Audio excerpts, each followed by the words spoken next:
Ready? Yep. You sure? You know you can still run. Huh?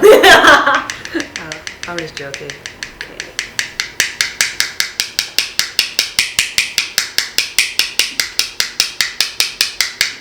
Not that bad, right? No. There you go.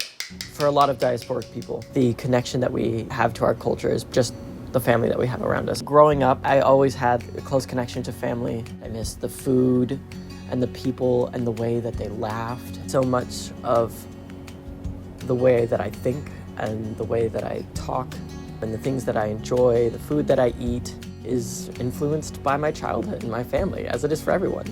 As Filipinos, we don't have just our blood family.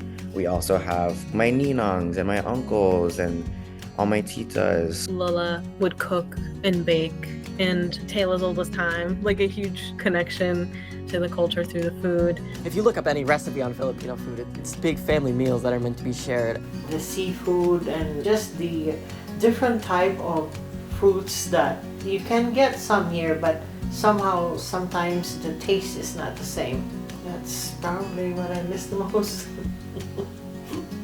I wanted to connect, and at first, like most of my family members, I didn't really know anything about the ancient tattooing traditions that the Philippines already had. I wanted to get something to honor my Lola and my family, to always have close with me, even when I was living somewhere far away from them. And that's where the research began. And boy, it was a lot of research. Pre-colonial Philippines, basically everyone had tattoos, and practitioners were abundant. There's a bond between the people. The word tattoo comes from the Polynesian word tautau, which means to mark. In Tagalog, the primary language of the Philippines, this word is tatak, which sounds a bit like what you hear during traditional Austronesian and Polynesian tattooing practices. These practices happened over thousands of years, throughout thousands of islands, and for millions of people. Tattooing traditions in this part of the world were expanded and perfected throughout generations, creating countless legacies and honoring innumerable milestones, victories, and ancestors. The knowledge and the expertise that is handed down generationally. It takes a lot of studying and effort and work. When you have people who are immersed and personally connected to their work, you get the best results. These methods are still considered to be among the least traumatic tattooing methods for the skin and have been survived by modern practitioners, a few of whom live and practice in the United States, mostly serving diasporic populations, referring to the people who are not living in their original homeland. I read a book by Lane Wilkin, one of the few practitioners of Batok in the United States. I talked a lot with one of his students, Natalia. I met Natalia by doing research into Lane's school. I loved talking to her so much. I loved how upfront she was. I loved how funny she was. And I thought, I want you to do it. I want you to do it, you know?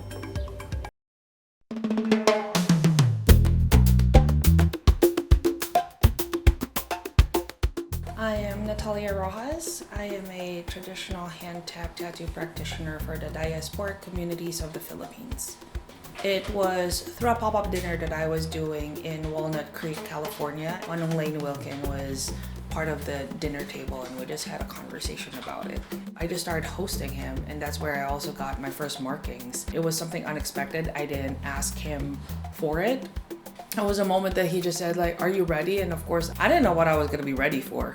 And then he just started drawing at me, and then he prayed and we started tattooing in my room. And the rest is history. I ended up being his apprentice and his student, and then now being a practitioner. So it's a very long road, but at the same time, everything for me in my experience and perspective just fell very organically. Tattoo markings were a frequent and widespread practice, so much so that they were sometimes thought of as an extension of one's clothing. Untattooed men may have been referred to as purao, which means plain or white or undyed by the Ilocano people, one of the over 180 ethno-linguistic groups in the Philippines. The sheer number of these groups meant that many of these words were not universal, including the word for batok, which is actually a Kalinga word which translates to identifying mark. I practiced on me. We didn't have a curriculum for it. There were just like a literal less than a handful of times that my teacher has given me the tools to be like, hey, hit that angle or like fill this triangle. It's the same way my way of teaching my students is I let them draw, I let them compose. He's very scholarly. I mean, if you've read any of his books, if you've watched any of his interviews, Manong Lane is very much he's a sage. He has that type of wiseness to him. He's a very patient teacher.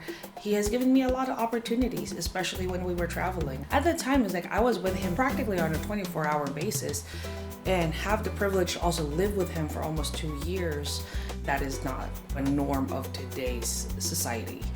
I don't require any of my students to like 24/7 live with me unless it was my niece. She got no choice. She lives with me.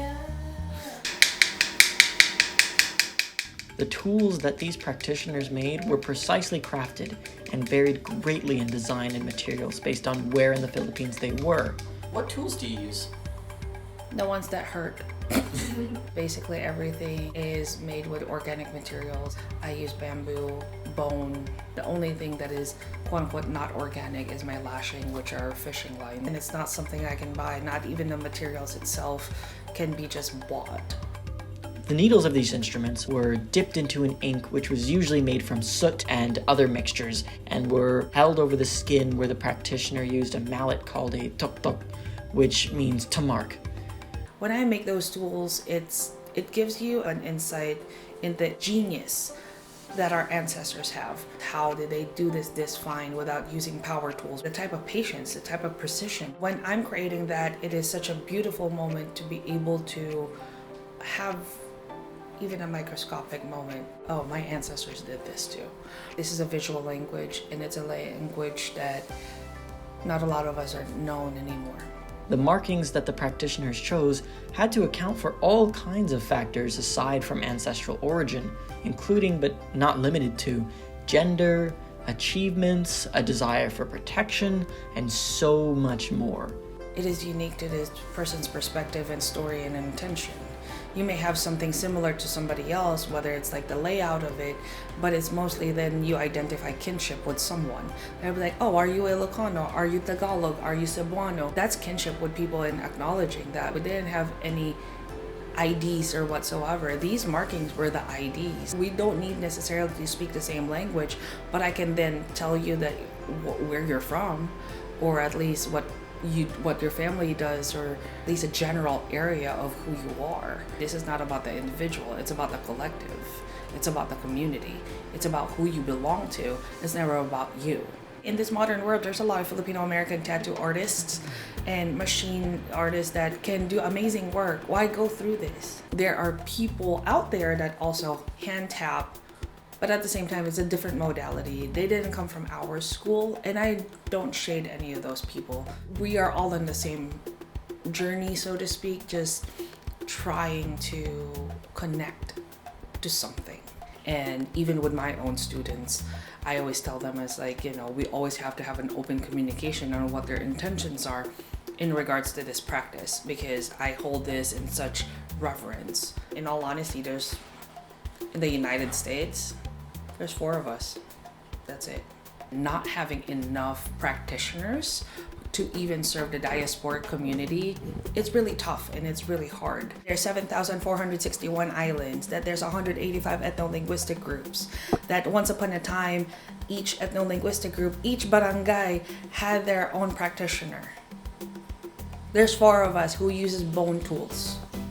There's other practitioners out there, but not enough that doing this practice the way that our ancestors have done it. Well, why not teach more? Why not make it more public? No, it takes a very specific type of people and a very specific type of grit to do this work. One of the questions that was asked for me, what are you willing to sacrifice to do this practice? A lot of us have sacrificed so much in doing this practice, in serving our people.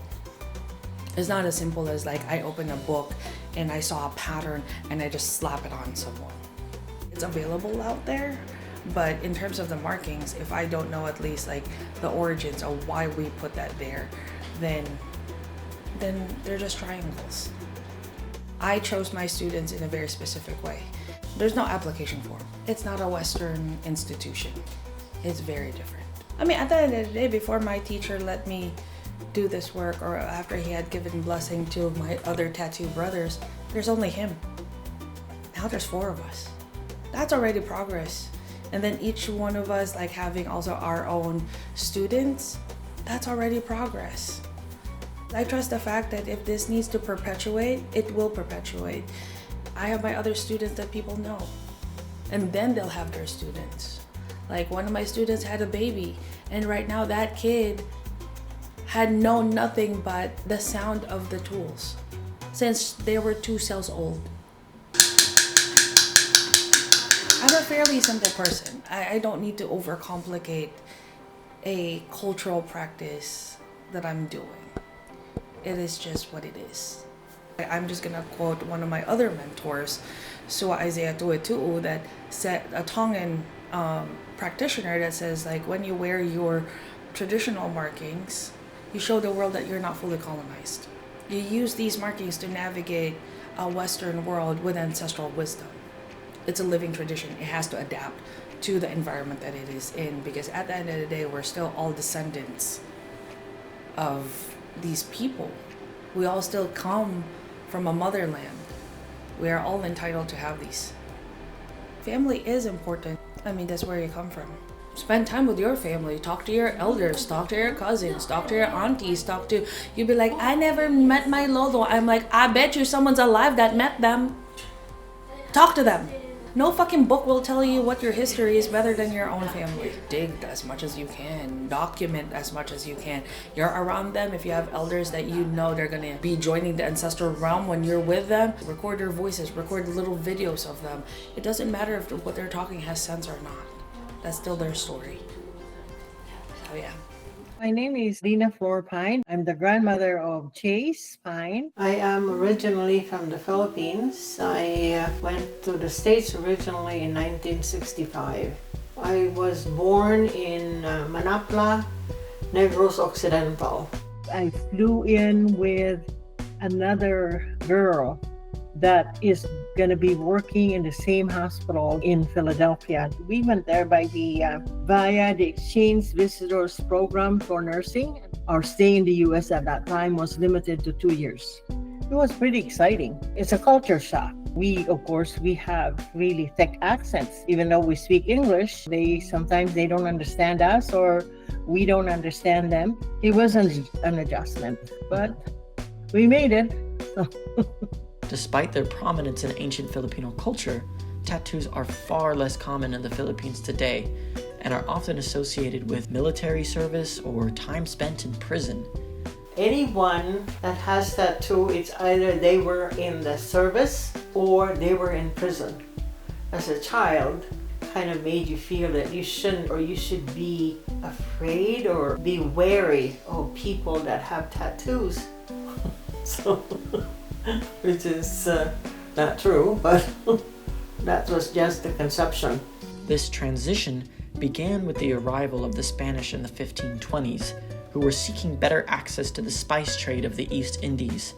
Even after they lost that race to the other European powers, they remained in the Philippines for over 300 years, where Filipino languages and cultural practices were suppressed.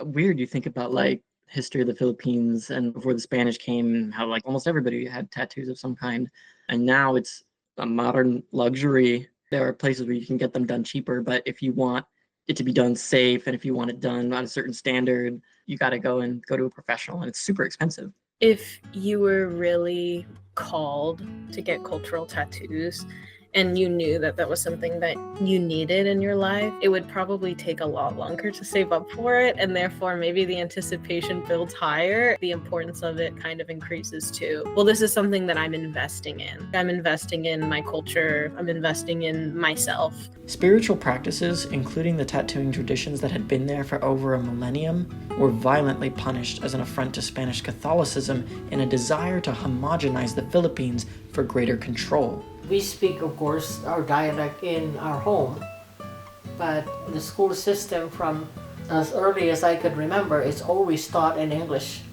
Spanish was later on in high school. The Filipino language is Tagalog. There was not a curriculum. It was English. Everything was in English.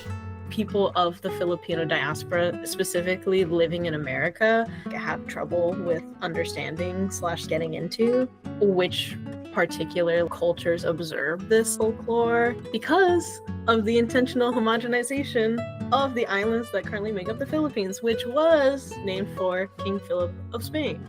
So there's different languages and cultures that are within those islands, and we just get, oh, it's the Philippines, you know?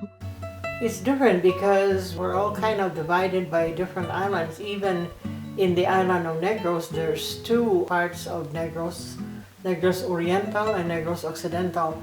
The Occidental spoke Ilonggo, where I was from, and the Oriental spoke Cebuano or Bisaya.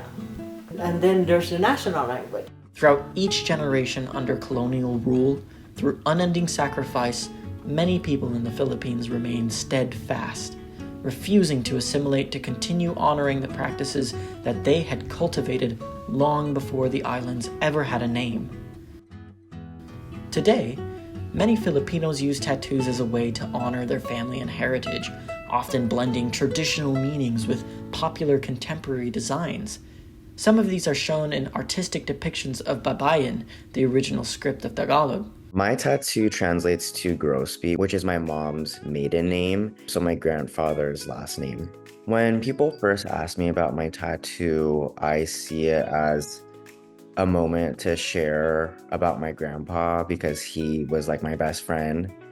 And it's just been the family name. Other Filipino families will call us or them the lovable Grosbys. There's a lot more meaning behind that last name. We've always had a little tribe of Filipinos, whether it was my grandpa and all of the friends that he met once he immigrated here. His friends and their daughters are like my ninong. So just finding the community and extending that it goes beyond just blood. When he passed, just seeing the amount of love that they had for this Grosby is kind of also why it's meaningful to me. And I think Filipino culture is starting to become more recognized in a positive way, giving that and spreading that love when a lot of other people need that hospitality.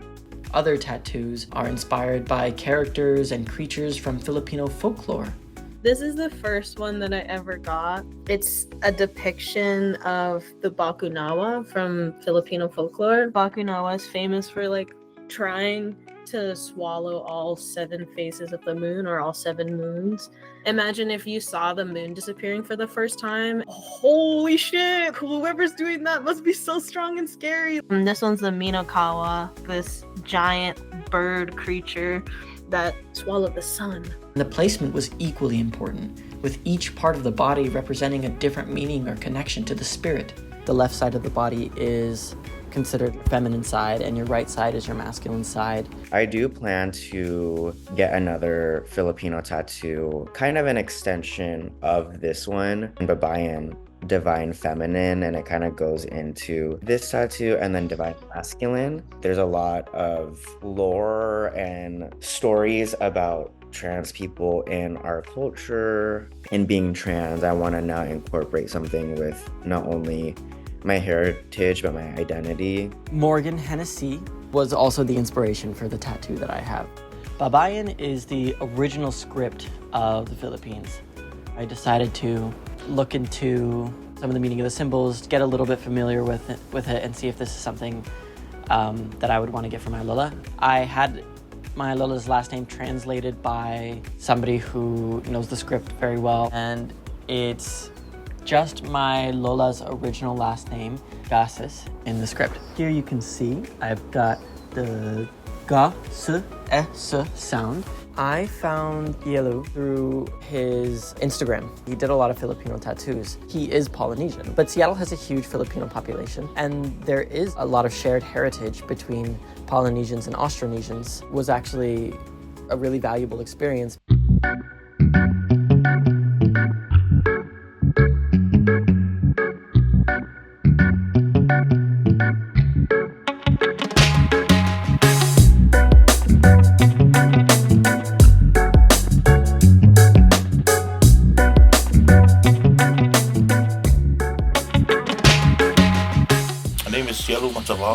I'm the owner and artist here at Batok Polynesian. Most of the designs are came from my grandparents. Growing up, my grandparents used to carve design out of woods and would print it on clothing. Also, being part of Polynesian, you see a lot of designs everywhere. I learned a little bit of tapping. I have a few artists that flew here, done tapping, but mostly I use a rotary machine to perform all my tattoos. It became professional back in 2017, 2018. It was like 2 years before COVID. I wanted to be a truck driver. At the same time, I wanted to tattoo. Either I pay, $5,000 to get a CDL or $3,000 to get a tattoo license. Most common requests right now, because people see my work, are Polynesian work, any tribal.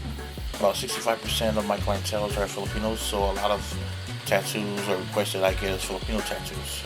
Most of the clients that I've gotten and I've tattooed are cultural purposes. My advice for a lot of them that try to connect with their culture, especially not growing up in their culture, is do research. A lot of research. You can't find much on the internet.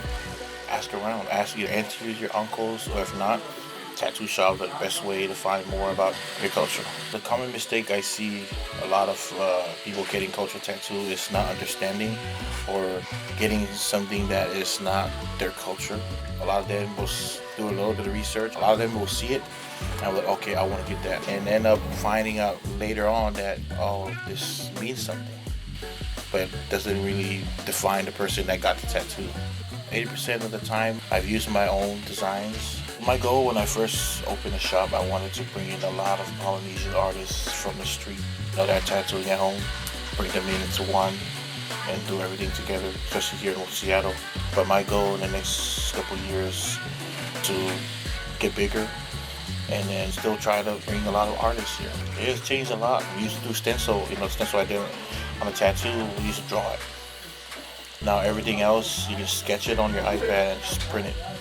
Everything is easier. Over the past 10 years, or going back 15 years, the tattooing industry has changed a lot. A lot of artists started from, coil machine, now they're in rotary machines. If you really want to be a tattoo artist or be in this industry, there's a lot of sacrifice. You have to sacrifice your time, you have to sacrifice your friends, you have to sacrifice literally money and everything. You work to be here. You have to have the passion, a drive, and the love for the art itself. I love what I'm doing.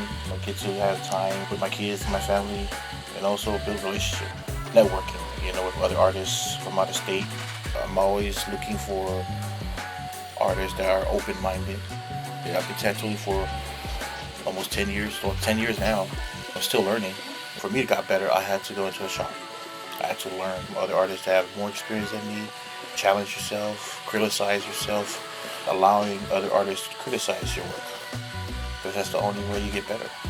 If you don't let anybody else criticize you or have an open mind to learn something new, you'll never learn.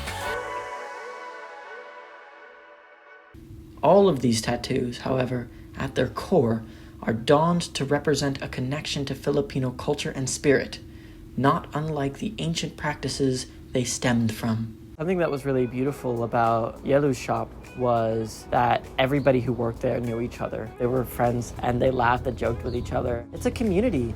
People who did tattoos were very much community members in the Philippines. A lot of what these designs and traditions come down to is family, to represent a certain experience that you have, at least in the way that they are represented by these markings, are unique to Filipino culture and Filipino people. Right away, there was like a community of just in that hospital. There's lots of Filipinos there. And then, of course, there's other hospitals. But it was easy to meet. And there's always gatherings, Filipinos, we always like to eat. So it was pretty exciting just looking at different things, and it's so different from the Philippines. What was it like to marry a Canadian? Well, I don't know. It just kind of felt natural. It's Lolo, I think, moved from another province, Nova Scotia, must be July 1969. And that's when we met. We met in July, and then we got married in November. So that's pretty fast. Wow, yeah, what did your family think?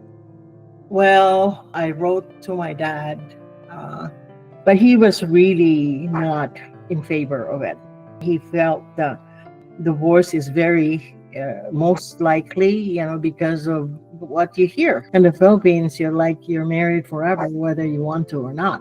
But it's okay. When we went there, well, my parents really liked Lolo quite a bit. Your dad, I think, was about 6 years old, and Uncle Ron was about 4 when we went. We didn't have too many people in our wedding.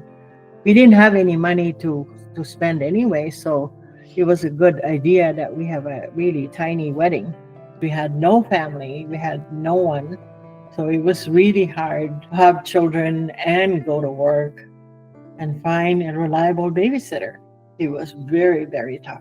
I had this dilemma. What should I teach them? Should I teach them the national language? Should I teach them my dialect? So then I just opt out not to teach them, which is not very good. But at that time, I'm not gonna lie, it was pretty stressful. I think one of probably aside from my parents, because I wasn't living with them all the time, I think the death that really affected me was the death of my brother. His name is Henry. Because we were here, we were close. We would see each other every weekend with my brothers. We would, have get-togethers. We would play cards.